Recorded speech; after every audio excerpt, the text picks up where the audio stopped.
Hello students, welcome to the digital classroom of Lal Bagh girls inter college. I am Mrs R Singh. मेरा आज का lecture class 11 students के लिए है।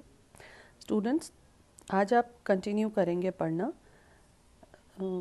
आंकड़ों को प्राथमिक आंकड़ों को एकत्र करने की विधि आप समझ रहे थे। उसी के क्रम में अभी समझिए संवाददाताओं द्वारा प्राप्त सूचना, इंफॉर्मेशन थ्रू करेस्पॉन्डेंस।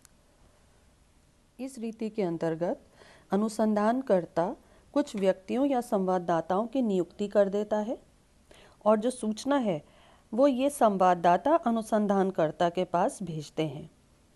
इस रीति की उपयुक्तता कहाँ है? ये वहाँ अधिक उपयुक्त होती है जहाँ उस उच्च स्तर की शुद्धता की आवश्यकता नहीं होती, केवल अनुमान और प्रवृत्तियाँ ज्ञात करनी होती हैं। इस रीति के गुण हैं: अधिक विस्तृत क्षेत्र के लिए यह प्रणाली अधिक उपयोगी है, अधिक फैले हुए क्षेत्र के लिए यह प्रणाली अधिक उपयोगी है, यह प्रणाली मितव्ययी है, इसमें धन, समय और श्रम की बचत होती है, यह प्रणाली सरल है और सस्ती है। इस रीति के कुछ दोष भी हैं। इसके द्वारा निष्कर्ष संवाददाताओं के पक्षपात से प्रभावित हो सकते हैं। अनुमान पर आधारित होने के कारण निष्कर्ष पूर्णतः शुद्ध नहीं होते।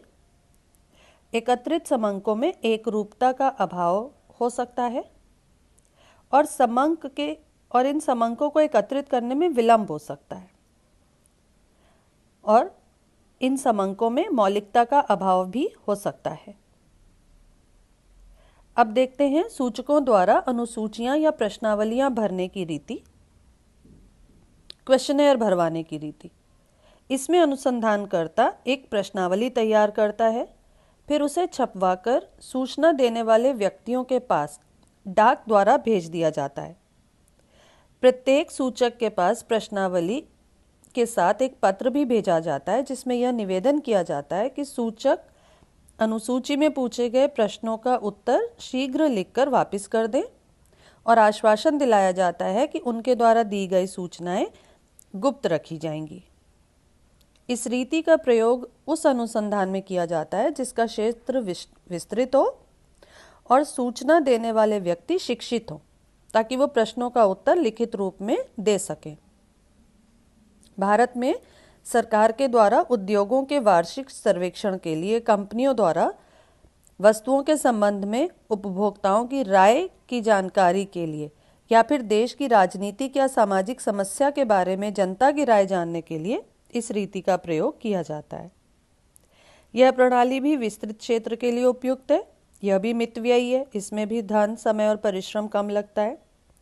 इसमें अशुद्धि की कम संभावना रहती है और सूचनाएं मौलिक होती हैं और निष्पक्ष होती हैं। इस रीति के दोष भी देख लीजिए। सूचना देने वाले व्यक्ति प्रायः अगर वो रुचि नहीं रखते तो वो प्रश्नावलियों को भरकर वापस भेजते नहीं हैं। अधिकतर सूचनाएं नहीं मिलती या मिलती हैं तो अपूर्ण होती हैं, और अगर प्रश्नावली जटिल है तो उत्तर अशुद्ध होते हैं, तो फलस्वरूप उसके जो परिणाम होंगे वो भी अशुद्ध हो जाएंगे। और लास्ट में देखिए, प्रगणकों द्वारा स्वयं प्रश्नावलियां या अनुसूचियां भरने की रीति। इस रीति के अंतर्गत अनुसूची या प्रश्नावली सूचना देने वाले नहीं भरते, बल्कि प्रगणक स्वयं ही भरते हैं। इस कार्य के लिए प्रशिक्षित और कुशल गणकों की नियुक्ति की जाती है और उनको क्षेत्र अलॉट कर दिया जाता है जहां वे सूचकों से व्यक्तिगत साक्षात्कार के आधार पर स्वयं अनुसूची को भरते हैं। इस रीति की सफलता गणकों पर निर्भर है जो इन प्रश्नावलियों को भरेंगे। इसलिए यह आवश्यक हो जाता है कि गणक चतुर हो, परिश्रमी हो, व्यवहार कुशल हो और धैर्यवान हो, और उसमें योग्यता होनी चाहिए कि वह सूचकों को शुद्ध और उचित सूचना देने के लिए तैयार कर सके। यह रीति वहां अधिक उपयुक्त होती है जहां अनुसंधानकर्ता अधिक व्यय वहन कर सके। यह रीति सरकारी कार्यों में अधिक प्रयोग में आती है।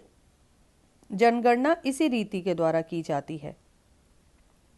व्यापक क्षेत्र के लिए इस रीति के द्वारा सूचनाएं प्राप्त की जा सकती हैं। सूचकों से व्यक्तिगत संपर्क स्थापित किया जा सकता है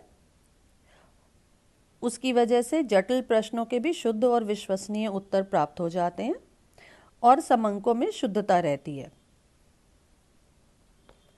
इसके बाद के वीडियो में आप द्वितीयक आंकड़ों के स्रोत के बारे में समझेंगे।